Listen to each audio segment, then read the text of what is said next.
السلام عليكم ورحمة الله وبركاته.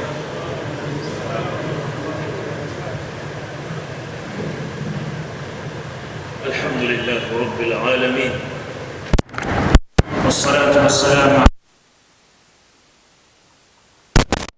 محمد بن عبد الله الصادق الأمين، وعلى أهله الطاهرين، وعلى أصحابه الكرام الذين لازموه ملازمة ظل لصاحبه ومن تبعهم بإحسان إلى يوم الدين. وبعد، إخوة الكرام، baada ya kumshukuru Allah subhanahu wa ta'ala na kumtakia rehema bwana mtume Muhammadin sallallahu alayhi wasallam, tumetoka kumsikiza Sheikh Musa akitueleza matukufu yaliyomo ndani ya haya masiku 10. Allah subhanahu wa ta'ala atujalie ni katika wale watakaoyadirika na kuyatendea haki. Ndugu zangu katika imani, maudhui yangu ya sasa nitazungumzia vizuizi vinavyowakumba Waislamu katika zama za sasa kwenda kutekeleza ibada adhimu ya haji. Ibada hii ina historia ndefu na kila mmoja anajua. Matendo mengi katika ibada hii yanatokamana na familia bora sana. Katika ulimwengu tunaoishi kuna familia mbili ambazo ni bora zaidi kwa mujibu wa Qur'ani al-Karim. Allah anasema inna Allah astafa Adama wa Nuhan wa ala Ibrahim wa ala Imran ala alalamin. Kuna ala Ibrahim na kuna ala Imran. Hizi ndio familia bora zaidi. Hii familia ya Ibrahim ndio imebeba taswira ya matendo mengi katika ibada ya haji, na ikaendelea ibada hiyo ikitekelezwa mpaka alipofariki akakamata usukani mwanae Ismail, na masiku yakaenda mengi mpaka kulipokuja kuingizwa ibada za ushirikina na kuabudu masanamu katika biladul Arab. Ndio ibada hiyo ikabadilishwa, ikawa sasa watu wanafanya tawafu wakiwa uchi na mengineyo ambayo ni ya ushirikina. Lakini alipokuja bwana mtume Muhammad sallallahu alaihi wasallam, akaanzia pale alipoishia hao waliokuwa wanamtukuza Allah peke yake. Na sisi tumeagizwa, ni katika nguzo za Uislamu, na pana mengi mazuri yaliyomo ndani ya ibada hii kwa yule ambaye atakwenda kuitekeleza. Sasa changamoto na vizuizi ni vipi ambavyo vimewakuta Waislamu katika zama za sasa mpaka utekelezaji umekuwa ni mgumu? Kwanza kabisa ni thamani ya hija, haipo kwa wengi katika Waislamu. Yani kuijua ile thamani ya hija kwa Waislamu wengi limewapitikia hilo. Kikawaida mtu anayejua thamani ya kitu basi huenda mbio ili aweze kuipata. Na ndio maana leo kuna watu wengi katika ulimwengu wa Kiislamu wana uwezo wa kwenda haji, lakini hawaendi kwa sababu hawajajua thamani au hawaijui thamani ya haji. Na sababu kubwa inayopelekea wasiweze kujua thamani ya haji ni vitu viwili. Moja ni ujinga, hawana maarifa ya Uislamu, lakini la pili ni ukosefu wa uchamungu. Thamani ya haji imeelezwa katika riwaya chungu mzima. Allah subhanahu, Mtume Muhammad sallallahu alaihi wasallam akieleza thamani ya ibada ya haji. Ziko riwaya nyingi, nitataja chache. Katika mapokezi ya Bukhari na Muslim wanasema kama alivyohadithia Abu Hurairah radhiyallahu anhu ardhah, anna Rasulullah sallallahu alayhi wasallam qala al-umratu ila al-umrah kafaratun lima bainahuma wal hajju al-mabrur laysa lahu jazaa illa al-janna. Anasema umra na umra, yani umra mwaka huu na umra na mwaka unaokuja, anayekwenda kati ya umra hii na umra hii basi yanafutwa madhambi yaliyoko baina ya umra hii na hii. Lakini akasema wal hajjul mabrur, hija yenye kukubalika, hija bora, haina malipo mengine yote isipokuwa janna. Ina maana anayekwenda haji lillahi, kwa ajili ya Allah subhanahu wa ta'ala na si kwa lingine, basi hana malipo isipokuwa atalipwa janna. Nani asiyependa janna? Wanaojua thamani ya haji na wanayatamani haya malipo, basi huwa wanakwenda mbio kwa namna yoyote iwayo waende haji. Hilo ni la kwanza. Lakini pia haji imekuwa na uzito mkubwa sana, kama ambavyo alivyotuhadithia pia Abu Hurairah radhiyallahu anhu akisema qala Rasulullah sallallahu alaihi wasallam man ata hadha albayt walam yarith walam yarfuth walam yafsuq raja kama waladatuhu ummu. Atakayekuja katika nyumba hii kwa maana ya kwenda katika ibada ya haji, na asifanye uchafu wala ufasiki. Anarudi kama siku ambayo aliozaliwa na mama yake, ina maana madhambi yake yote yanafutwa, anakuwa kama siku ile anayotoka katika tumbo la mama yake. Angalia thamani ya haji. Anayejua haya kwa uzito wake, basi anakwenda mbio kwa namna yote iwayo, ili awende kutekeleza ibada hii na nguzo hii adhimu.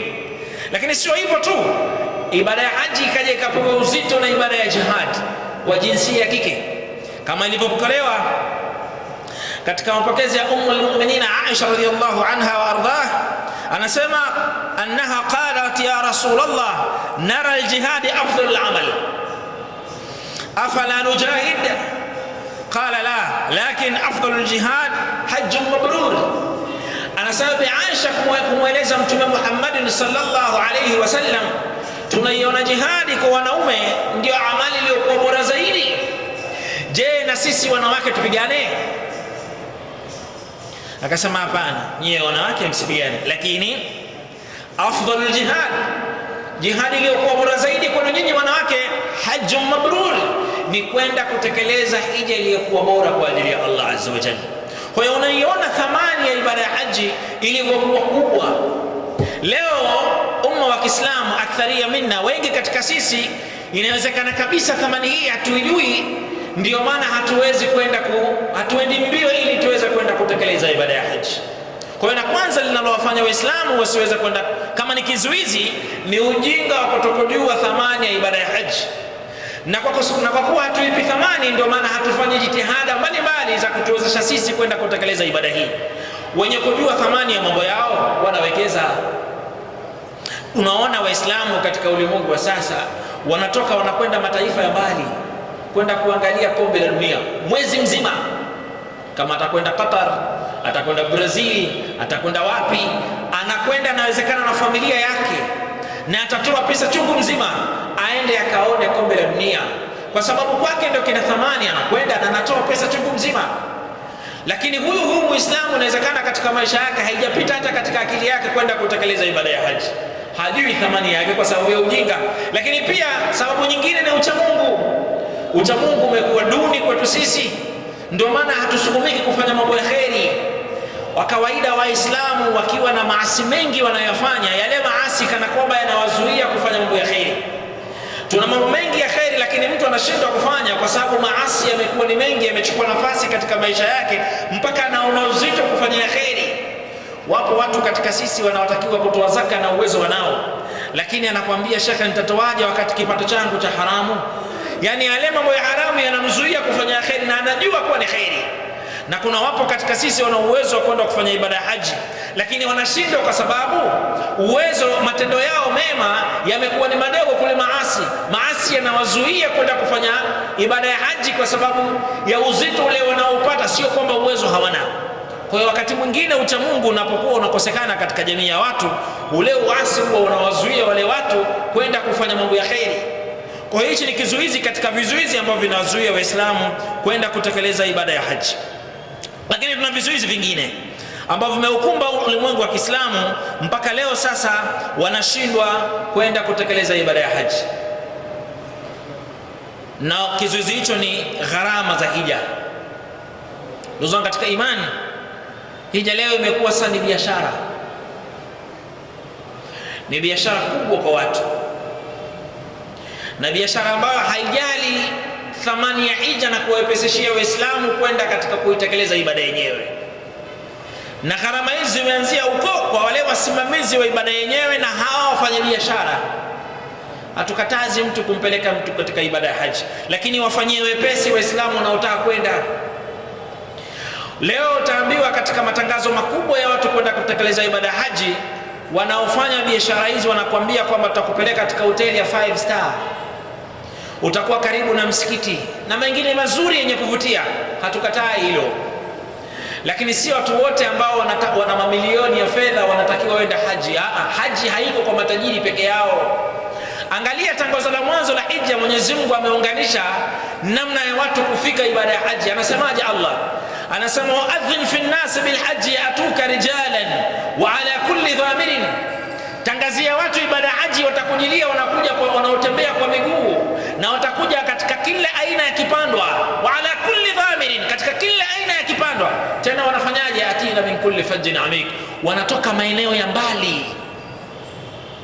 Tangazo hili anatangaza Ibrahimu akiwa yeye na familia yake. Kwa uchamungu wake alikuwa hafikirii kwamba je, ujumbe utawafikia wakina nani na nani.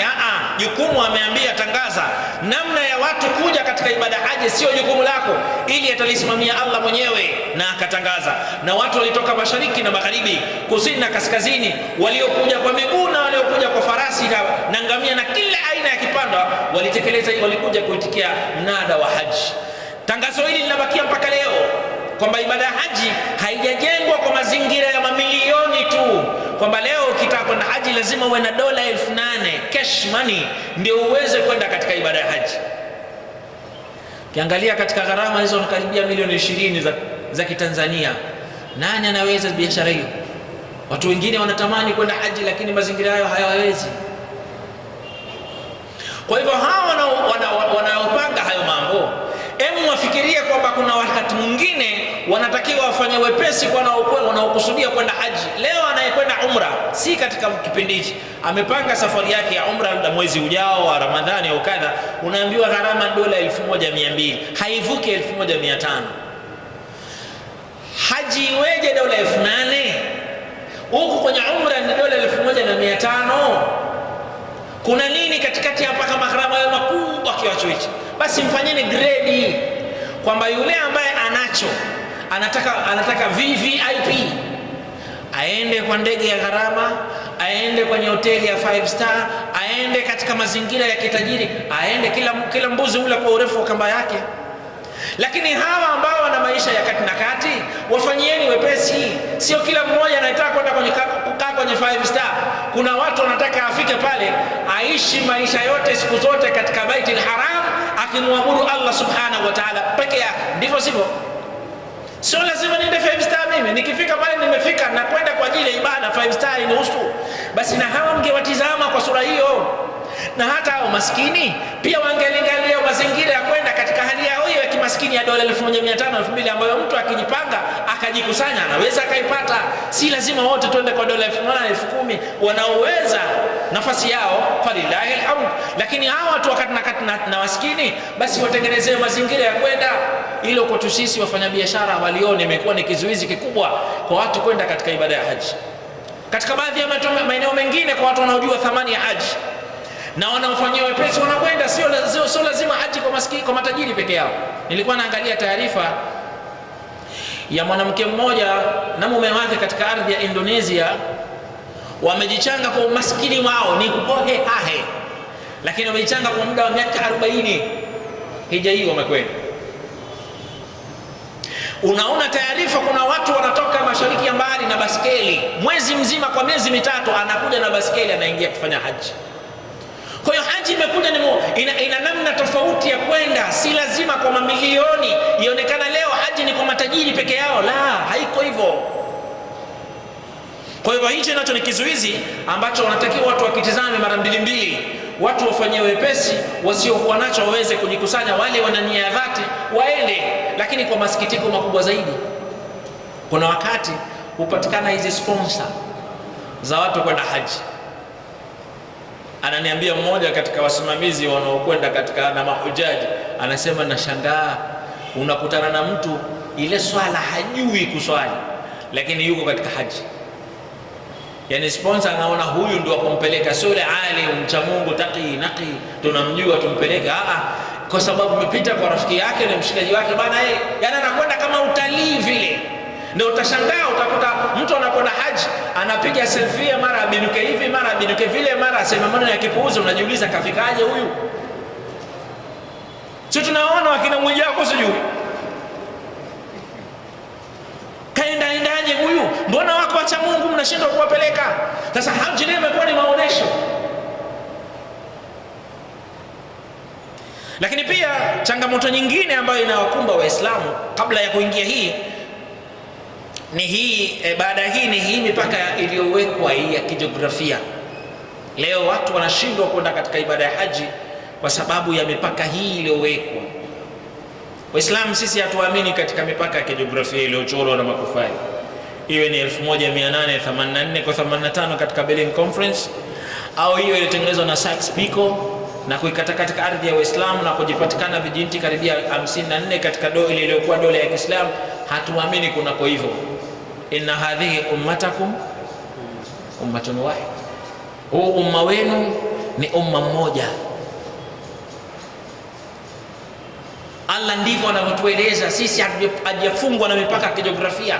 Leo Waislamu wanashindwa kwenda katika haji kwa sababu ya mipaka yao, kwamba midhali hawa ni watu fulani, hatutaki waingie katika ibada ya haji.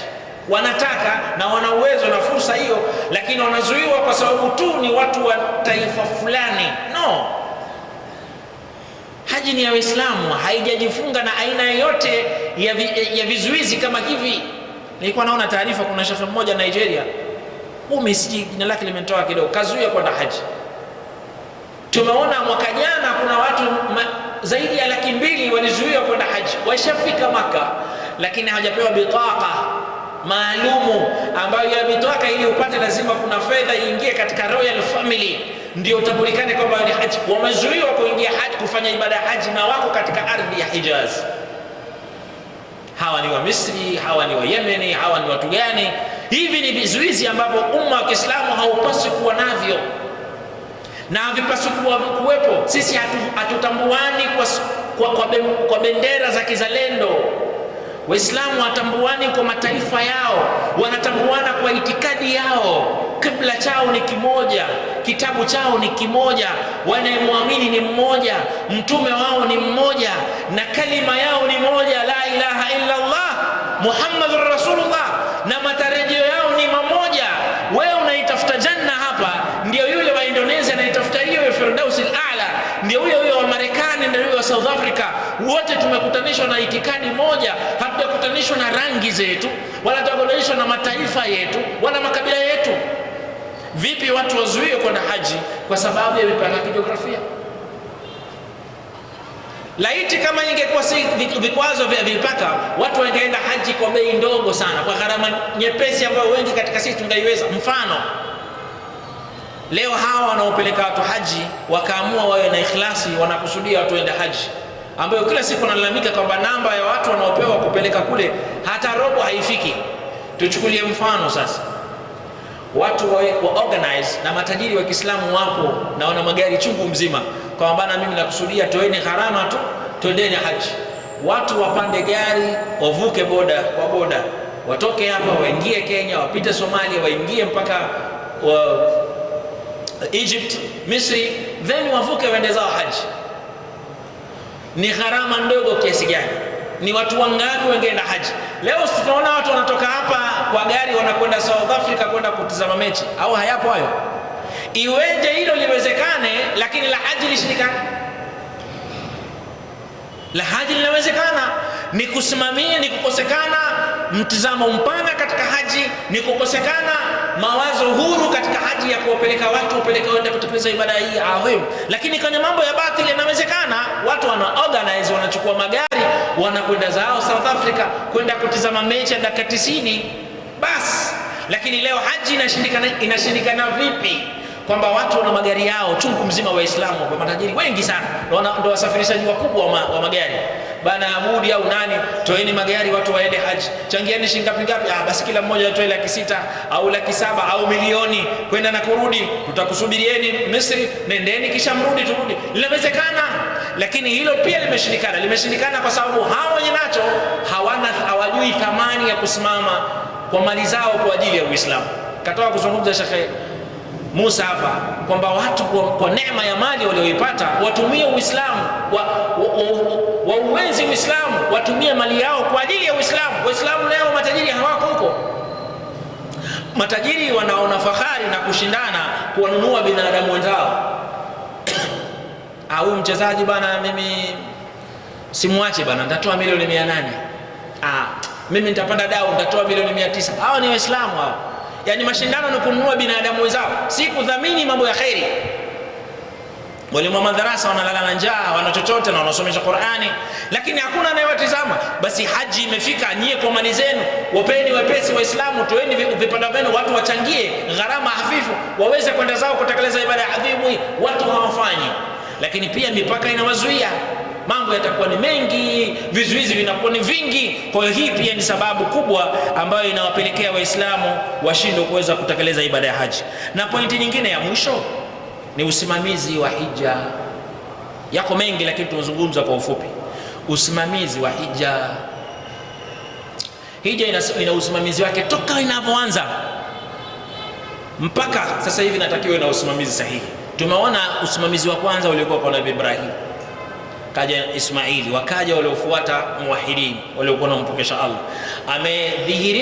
Amedhihirika bwana Mtume Muhammad sallallahu alaihi wasallam na Uislamu, akaondosha ukafiri katika ardhi ile adhim, akasimamia haji, ima yeye mwenyewe au amteue mtu na naibu wake aende akasimamia haji.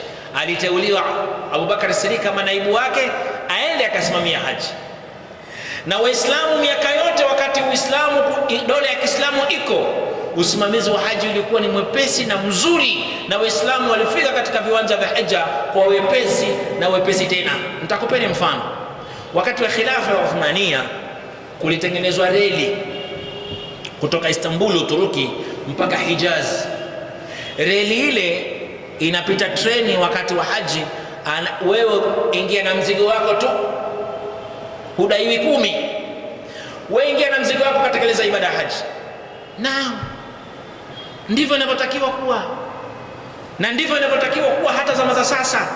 Mali katika ulimwengu wa Kiislamu zipo chungu mzima, na ungelikuwa na usimamizi wa umma wa Kiislamu, tungelikuwa na khalifa na dola na kiongozi wa umma angelisimamia haji, watu wangeenda kufanya kutekeleza ibada haji kwa wepesi. Leo mali zetu hatunufaiki nazo. Trump juzi, masiku kadhaa machache nyuma, alikwenda Middle East, Mashariki ya Kati. Alivyorudi White House akasema kile alichokipata Mashariki ya Kati kimevuka matarajio yake. Yeye alitarajia kwamba akienda atapewa dola bilioni 600, 700, kapewa trilioni 5.1. Inna lillahi. Trilioni 5.1. Utajiri wa Ulaya yote ni trilioni 18, Ulaya nzima. Yeye kapewa zawadi kutoka Mashariki ya Kati kwa mali ya umma wa Islamu trilioni 5.1. Yani ukichenji kwa karatasi zetu hizi, nadhani ni bajeti ya zaidi ya miaka 100. Yani mle mnywe msifanye shughuli, kapewa bure. Ukichukua ile fedha ukaigawa kwa matumizi ya chakula katika ulimwengu wa Uislamu, watu bilioni 2, Waislamu wanaweza wakala kwa muda wa miaka 60 na zaidi. Yani mnakula tu kwa hiyo fedha.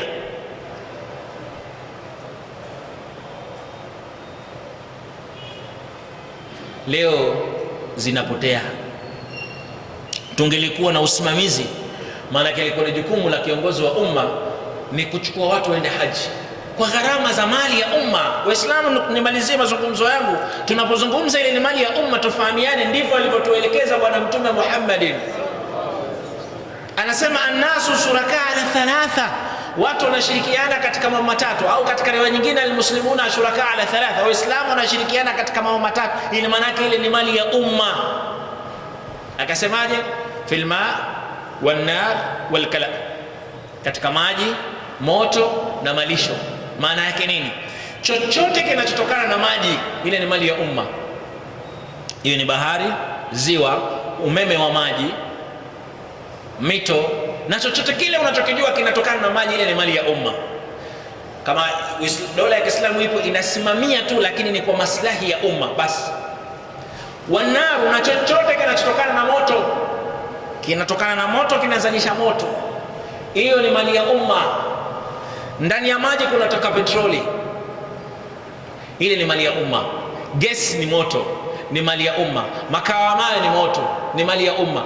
chochote kinatokana na moto na kinazalisha moto ni mali ya umma. Leo mali ya umma iliyoko Mashariki ya Kati inatakiwa ni kwa maslahi ya Waislamu ulimwengu mzima na sio genge la watawala kama wanaofanya hivi sasa. Leo Waislamu mali yao inakwenda kumpa Trump trilioni 5.1, hali ya kuwa Waislamu Gaza wanakufa na njaa. Wanakufa na njaa, mwezi wa 3 tunakwenda wa 4, hakuna kinachoingia, wanakula makaratasi, wanakula majani na watoto wanakufa na njaa. Laiti mali hii ingepata usimamizi, basi tusingekuwa tunazungumza habari ya ibada ya haji. Ni watu kuleta ndege zikajaza watu wakaenda kutekeleza ibada ya haji, basi khalas. Lakini ndege leo anapewa Trump zawadi. Mfalme wa Qatar katoa ndege ya dhahabu zawadi kwa Trump, thamani yake ni dola milioni 400 zawadi, official gift kwa Trump. Kwa kumalizia, hija inahitaji usimamizi. Kizuizi kikubwa ambacho leo kinaifanya tushindwe kutekeleza ibada ya haji ni usimamizi. Leo wasimamizi hawa hawastahiki, si kwambii hija, hawastahiki kusimamia ile eneo kabisa. Leo ardhi ya Hijaz, ardhi ya wahi, ndio ardhi ambayo leo inapandikizwa kila aina ya machafu, ukisema haki ndani au mauti. Leo taarifa imetoka juzi kwamba kufika 2026 maeneo ya Hijaz ambayo leo inaitwa Saudi Arabia kutafunguliwa vituo 600 vya pombe. Inna lillahi. Hawa ndio wanastahili kusimamia haji. Hija haina msimamizi. Katika yaumu Arafa ametoka kuzungumza Sheikh Musa, ni siku ambayo kunatakiwa kupatikana speech, mazungumzo ambayo yatakuwa directing ya umma mzima kutoka kwa kiongozi wa umma, na ndivyo ilivyokuwa. Leo mazungumzo katika yaumu Arafa si kwa ajili ya umma. Kila anayesimama pale ni kutaka watu waendelee kuwalamba viongozi miguu na kuwatii na kuwaabudu, wasiseme chochote kwa viongozi waliopo. Viongozi ambao wanayafanya mema kuwa mabaya, mabaya kuwa mema. Viongozi ambao mali ya umma inatumika kwa ajili ya starehe na anasa, hali ya kuwa umma wa Kiislamu na kufa na njaa. World Cup iliyopita Qatar walitoa dola bilioni 220 kwa ajili ya kuandaa World Cup. Toka kombe hilo limeanza mwaka 1934 mpaka hiyo ya juzi, hiyo pesa hata nusu yake kwa World Cup zote haijawahi kufika. Saudi Arabia ikapata fursa ya kuandaa kombe 2034, anasema atafanya mara 2 yake. Waislamu wana njaa, Waislamu wanakufa, Waislamu wanashindwa kwenda haji. Hawa pesa zinatumika katika mambo ya ovyo. Kwa hiyo tunasema hija imekosa usimamizi. Umma wa Kiislamu unatakiwa uende mbio kumrejesha msimamizi wa haki ili aweze kusimamia haji, na msimamizi huyo sio mwingine isipokuwa ni kiongozi atakayetawala kwa mujibu wa la ilaha illa Allah. Yani itikadi hii ndio itakuwa ndio msingi wa uongozi wake, na katiba yake itatokamana na Qur'ani na sunna ya Mtume Muhammadin sallallahu alaihi wasallam. Atasimamia Uislamu wala hataogopa lawama za wenye kulaumu. Atasimamia Uislamu kama alivyotufunza Bwana Mtume Muhammadin sallallahu alaihi wa alihi wasallam. Na kufikia hapa niache nafasi ya maswali kama alivyoelekeza Sheikh Musa. Assalamu alaikum wa rahmatullahi wa barakatuh.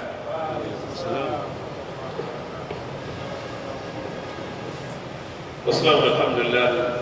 Sheikh Khatibu Imran kuwasilisha ujumbe mzito kwa umma wa Kiislamu. Bila shaka tumezingatia.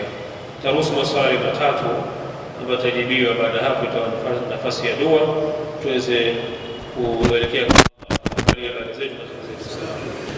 Sheikh, nauliza swali langu, mfano huna uwezo wa kwenda hija na kipato chako ni kidogo, familia ina njaa, hivi wanekutolea kwenda hija ukaenda kuhiji na huku familia ina njaa, hivi inaswihi kweli?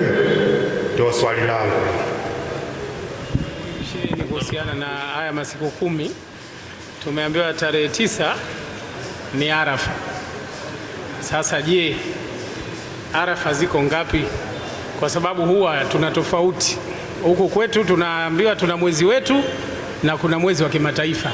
Sasa Arafa shehe, ziko 2 au iko moja? Asalamu alaykum. Swali lingine nitajibu ile la pili. Sheikh Khatibu atajibu ile la mwanzo. Tunapo kuna siku ya Arafa na fadhila kubwa sana. Sasa ni Arafa ipi na kuna sehemu inatangazia kwa mwezi na kuna mwezi wa kimataifa na nini.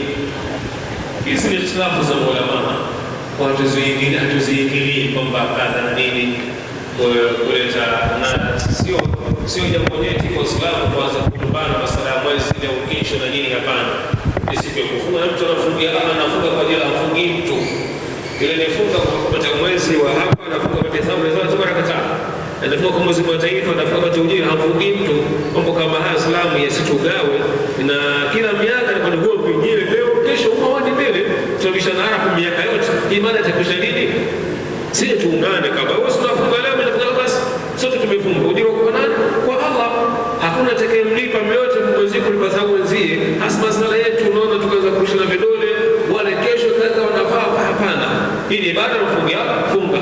Ukikinaika kwamba mimi nafuata mashehe mwezi wa Ramadhani hapa, funga. Mimi nafuata mwezi wa taifa, funga. Tunafungia Allah, mfungi mtu. Basi tusinyeshane vidole.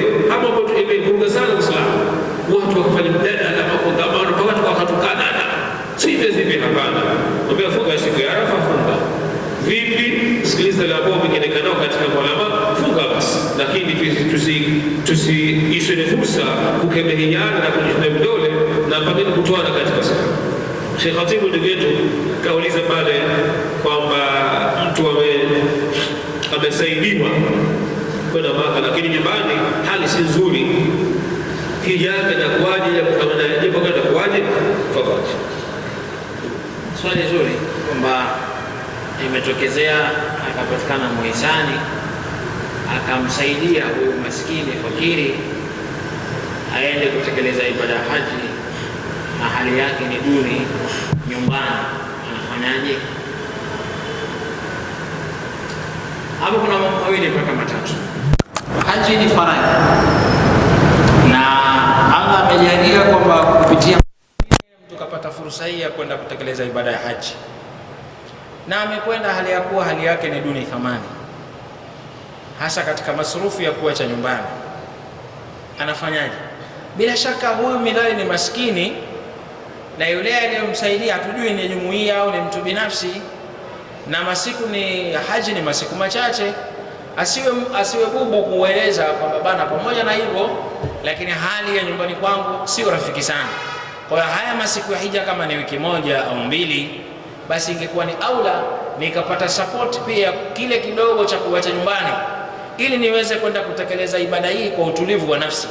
Na kwa kuwa ni masiku machache na kwa kuwa anakwenda kutekeleza ibada adhimu, basi si hasha akaweza kupata msaada kwa huyo aliyomsaidia ili aweze kutekeleza ibada ya haji. Ukiwa na hali ngumu, maana yake hata akiwa nyumbani asipokwenda ibada ya haji, maana yake atatoka, sio mtu anaweza kujipambania mwenyewe, maana yake atatoka katika kibarua na hivi, au akaomba msaada kwa mtu ili aweze kuendesha maisha ya kawaida ya kila siku. Sasa kama hivyo ndivyo, basi sio jambo zito kumweleza yule anayemsaidia na kumpa udhamini wa kwenda kutekeleza ibada ya haji, kwa pamoja na hivyo hizi wiki mbili kama Allah atakupatia wepesi, basi naomba unisaidie ili niweze kuacha masurufu nyumbani, niweze kutekeleza ibada hii adhimu, kwa sababu haiwezi kujirudia fursa kama hiyo katika hali ya kawaida. Lakini sio hivyo tu, anaweza kazungumza na Waislamu wenzake, bana, mimi ni maskini na fakiri, mnanijua, lakini Allah kanichagua na mimi ni miongoni mwa wanaokwenda kutekeleza ibada ya haji. Hali yangu sio rafiki sana, kwa ndani ya masiku haya 10 au 12 au wiki mbili, basi naomba sapoti yenu kwa kile chochote kitu ambacho naweza kuachia familia yangu. Si tatizo wala aibu kuwaeleza Waislamu wamsaidie katika hali ile, ili aweze kwenda kutekeleza ibada ya haji na arudi aendelee kusimamia familia yake. Kwa ni vitu ambavyo sio venye kufikirika, yani ni jambo ambalo lipo na likitokea mtu anaweza kuchukua hatua moja au nyingine. Hata ikiwezekana anaweza akakopa fedha ambaye anajua kwamba nikirudi hizi shilingi 100,000 naweza nikaipata nikaiacha katika familia yangu, nikirudi kwa ajili ya masurufu nikapambana nikalipa deni. Sio tatizo wala sio haramu katika misingi ya kisheria. Hatuwezi kuunda kitu chombo ambacho cha kuwapelekea wanyonge kwa mabasi. Tubuni, manake inawezekana hilo, ili iwe sababu na wanyonge wawe fie kule. Wanafanyiwa taasisi ya njia ya kwenda kupita wapi na wapi, mnafuata ile taasisi mnaunda kwa wanyonge. Inshallah Mazungumzo leo mashallah ni nzuri na zinagusa hisia zetu, na tukizingatia ni miongoni mwa masiku ambayo ni matukufu katika Uislamu. Swali langu ni hivi kwamba umezungumzia matatizo kwamba haja haikamiliki, kuna vipengele na vizuizi ambavyo vipo vinavyopelekea haja kutotekelezeka kwa uwepesi. Sasa umezungumzia matatizo mengi sana hapa, hasa Gaza Magusia, na pia umezungumzia kwamba hakuna msimamizi ambaye atakayeweza kusimamia hili jukumu ili liweze kutekelezeka. Je, vipi kiongozi ambaye atakayeweza kusimamia hija na matatizo ya Uislamu anaweza kupatikana? Maneno swali la mchango wa sahiba wangu bwana Jamal. Huyu sahiba wangu wa miaka mingi tu pamoja katika harakati za Uislamu. Jambo lako tumelipokea na Sheikh Imran yuko hapa, atalibeba kutengeneza urahisi kwa watu waende kahiji. Iko njia tu kwenda kwa meli, inawezekana, ili ikiwezekana inshallah wote walikwenda kwenye hija waweze kwenda inshallah taala. Sheikh Imran chukua dhamana hiyo kwa akhi Jamali, chukua hilo, fanya mikakati watu ndio hija hata kwa meli, inawezekana. Maka njia ya meli ipo, watu wakienda hija basi inshallah taala kufanya ibada kwa saa mkubwa sana na kutekeleza moja nguzo tano za Uislamu. Jambo la mwisho ambalo ndio tukauliza, baada hapa atajibu Sheikh Imran, baada hapa tuna nafasi ya dua kwa imamu wetu msikitini. Baada hapo inshallah tumshukuru Allah katika hilo, kwamba ndio tukauliza kwamba katika mapungufu ya hija kukosekana msimamizi wa baada hii na usema kuje msimamizi vipi atapatikana kwa umma wa Kiislamu. Naam, swali ni pana kidogo, lakini kutokana na muda tutajibu bila ikhtisar kwa ufupi. Ndugu zangu katika imani, maisha yetu sisi tunafanya copy and paste, tunachukua kama yalivyo kutoka kwa Bwana Mtume Muhammad. Katika ibada zetu zote tunayemwiga ni yeye, katika lakum fi rasulillahi uswatun hasana. Lakini hata ukimuuliza namna gani tuswali, anasema sallu kama ra'aytumuni usalli, swalini kama ninavyoswali. Katika haji pia akisema khudhu anni manasikakum. Kwa hiyo likija suala la namna gani tuweze kurejesha maisha ya Kiislamu kwa kumpata kiongozi wa umma wa Kiislamu, bila shaka hakuna hata yeyote mmoja katika sisi anayepinga kwamba Mtume Muhammad sallallahu alaihi wasallam aliasisi dola, hayupo. Sasa kwa kuwa yeye aliasisi, basi ile njia ile ile aliyotumia tunataka kubuni na kuja na fikra zetu. Sasa kwa bila ikhtisari, kwa namna gani Mtume alisimamisha dola ambayo na sisi tunafanya copy and paste. Mtume alipopewa utume pale katika ardhi ya Makka, lengo la madhumuni mwanzo kwa ujumbe wake ni kuja kushinda mifumo mingine yote na kuwa juu. Walladhi arsala rasulahu bilhuda wa dinil haqqi liyudhhirahu ala dini kullihi. Uislamu uwe juu ya mifumo mingine yote, japokuwa jambo hili linawakera washirikina. Kwa ndo picha halisi aliyokuwa nayo, lakini sio hivyo tu. Ujumbe aliobeba sio ujumbe wa watu wa Makka peke yao, in huwa illa dhikrun lilalamin. Haujawa ujumbe huu isipokuwa ni ujumbe kwa walimwengu wote. Wama arsalnaka illa kafatan linnas, hatujakutuma isipokuwa kwa watu wote.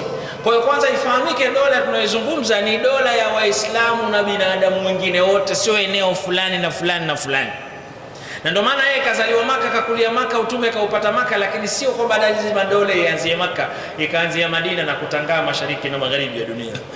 Kwa bila ikhtisar, nini alifanya Mtume? Aliyopewa utume aliwalingania watu, wale waliolinganiwa wakapata Uislamu, akawafundisha, akawapa thakafa ya Kiislamu. Thakafa hii ilikuwa sura yake kubeba sura ya Uislamu kama mfumo wa maisha toka akiwa katika ardhi ya Makka. Tunaita dauratu tathqifi. Namba 2 yake, baada ya wale watu kuthakafika wakabeba Uislamu kama mfumo wa maisha, wakatoka wazi. Mwanzo ilikuwa ni katika hali ya usiri, kupewa misingi ya Uislamu, kupewa thakafa ya Kiislamu, ikaitwa dawatu sirria. Lakini baada ya hapo Mtume Allah anamuagiza, ambia fasda' bima tu'mar, tangaza kile ambacho umeamrishwa. Sasa ni dawa ya wazi. Kwa hiyo akatoka na masahaba zake kutangaza Uislamu kiwazi kama mfumo wa maisha. Na ndio maana utaangalia katika ardhi ya Makka palizungumzwa habari ya uchumi, wailul lilmutaffifina alladhina idha iktalu ala nnasi yastawfun. Hapa panaguswa masala ya uchumi, paliguswa masala ya jamii, wa idha almauudati suilat bi ayi dhanbin qutilat, namna gani watoto wa kike wakiuawa. Haya ni masala ya kijamii, lakini pakaguswa masala ya kisiasa. Wale waliokuwa ni wasimamizi wa ardhi ya Makka katika Darun Nadwa, Uislamu kawa na wazodoa mmoja baada ya mwingine. Abu Lahab akaitwa Abul Hakam, akaitwa Abul Hakam, lakini akaitwa Abu Jahal. Baba yake mdogo akabashiriwa moto akiwa hai, tabbat yada abi lahabin wa tabba. Huyu ni katika watu walikuwa katika Darun Nadwa, lakini Utba bin Mu'ayth akapata laana.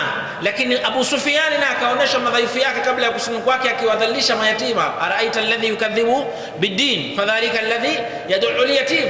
Lakini Walid ibn Mughira alikuwa ni thinka, akatolewa siri mpaka ya ndani ya kwamba ni mtoto wa zina. Utullim ba'da dhalika zanin. Kwa utaona hawa walikuwa wamebeba, ndio walikuwa wanasiasa katika ardhi ya Makka, wakazodolewa. Sasa Mtume katika ujumbe aliobeba akaubeba katika sura hiyo, kwamba akawaeleza watu kwamba Uislamu waliokuja nao unagusa siasa, uchumi na mambo ya kijamii. Kwa hiyo watu waliokuwa wanaingia katika Uislamu walikuwa wanaingia katika Uislamu wakijua kwamba wanaikuta dunia yao nzuri na wanakwenda kuipata akhera ilikuwa nzuri. Na ndio maana hata katika maombi ambayo Allah Azza wa Jalla katuambia tumuombe, miongoni mwa maombi yake akasema tuseme rabbana atina fid dunya wa fil akhirati. Yani Uislamu unatakiwa utengeneze dunia kuwa nzuri, sehemu bora ya kuishi, ili tuitengeneze akhera ambayo itakuwa nzuri. Hatuwezi kufanya hivyo pasi na kuwa na uchumi wa Kiislamu, siasa ya Kiislamu na jamii kwa misingi ya Uislamu. Kwa hiyo akaubeba Uislamu katika mfumo, katika sura kama hiyo. Hatua ya tatu, akaenda kwa makabila ya Kiarabu akiyaomba yampe nusra ili aweze kusimamisha dola na kuweza kutangaza Uislamu wake akiwa na dola yake rasmi. Alienda kwa makabila takriban 23. Makabila mengi yalimpinga, mawili yakakubaliana naye, lakini wakashindwa na masharti. Banu Shayban na Amir ibn Sasa, mawili yakakubali kwa masharti yote, ambaye ni Aus na Khazraji. Akatoka Maka kwenda Madina, si mkimbizi bali ni mtawala anayesubiriwa kuja kupewa nafasi ya usimamizi wa ardhi ile. Na ndio maana katika abiyati shairi waliokuwa wanayaimba watu wa Maka, watu wa Madina, wakati wanamkaribisha wanasema tala al-badru alaina min thaniyati al-wadaa wajaba shukru alaina ma daa lillahi da'in. Kisha wakasema ji'ta bil amri muta'in, umekuja na jambo lenye kutiiwa. Jambo lenye kutiiwa ni lipi? Serikali au serikali haitiwi? Naam. Kwa hiyo amekuja kama mtaala anayesubiriwa ili watu wamtii, awe kiongozi wa dola. Kwa utakuta ilikuwa na level tatu. Kwanza daura tathqifu, kuwapa watu thakafa ya Kiislamu, kisha kuitangaza, kisha kuomba nusura na kusimamisha. Na sisi tunapita humo Waislamu hatupeani Uislamu tena, sisi ni Waislamu. Isipokuwa ule concept ya Uislamu, thakafa ya Kiislamu tunatakiwa tupewe. Leo Waislamu wengi thakafa ya Kiislamu hatuna. Na ndio maana tukiulizwa hata maswali hatuna majibu. Leo atokeze mtu amuulize Muislamu, unakubali kwamba Uislamu ndio suluhisho la matatizo ya wanadamu wote duniani? Muislamu atajibu kwa haraka ndio, au sivyo? Alafu anaongeza swali la pili, nieleze kwa mujibu wa Uislamu tunatatua vipi uchumi wa dunia? Sasa hapo ndio mdomo unapojaa mate. Majibu yanaweza kuwa mafupi sana, lakini swali gumu. Atasema kwa mujibu wa Qur'an na Sunna. Vipi sasa kwa Qur'an na Sunna? Shekhe, uamini Qur'an wewe? Uamini Sunna kwa Qur'an na Sunna? Kamaliza hapo. Hana majibu mengine. Lakini ikiwa anafahamu thakafa ya Kiislamu ataeleza hiyo Qur'an na Sunna, ataichanganua. Kama ambavyo leo Muislamu akiulizwa vipi kuhusu swala, Muislamu anatiririka kwa sababu si anaijua. Ataanza mwanzo, nguzo, shurti nini, atamaliza. Kwa hiyo sisi thakafa ya Kiislamu tunatakiwa tuwape. Lakini hatua ya pili tutangaze. Alhamdulillah, harakati Hizbut-Tahrir dunia nzima imetangaza ujumbe wa Mtume Muhammad sallallahu alaihi wasallam na kueleza wanadamu kwamba suluhisho la maisha yao liko ndani ya Uislamu, na kueleza Waislamu tukamatane kwa pamoja kuweza kurejesha dola ya Kiislamu kwa kuwa ni faradha ambayo ni umul faraid kama alivyosema Imam Shafi'i. Na la mwisho ni kuomba nusura katika maeneo ambayo yanastahili kusimamisha dola ya Kiislamu. Sio kila sehemu ina sifa ya kusimamisha dola ya Kiislamu kama nukta kianzio, kama kituo mama. Sio kila sehemu.